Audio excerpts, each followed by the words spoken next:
Hello viewers, let's see the OBS recorded video problems of no reverse forward and no button working. It is mostly caused by abnormal shutdown, software crash or different extensions. Let's open this video and you can see forward, reverse and no button is working either whatever you click. And let me share you the other video recorded by OBS which is working and its forward, reverse all buttons are functional.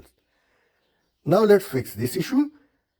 Open OBS and then click on File, come down to Settings, and in Setting we will see Output, and in Output we will click Open under Recording format. It's now on fragmented MP4. Let me change it to MKV, which is the best for editing and easy or recoverable in crash. Click apply OK, and let me show it on the other way to make it more understandable. So let me open the folder, click three dots, then options, and now click on view and come down to uncheck hide extension for known file, apply OK, and now you will see the extensions MP4 and MKV. MKV is perfectly right and is easy to edit, and all the functions are active in ordinary Windows and no additional software is required. However, other extension or software crash or abnormal shutdown of OBS software may cause the issue deliberated in the video. Thanks for watching.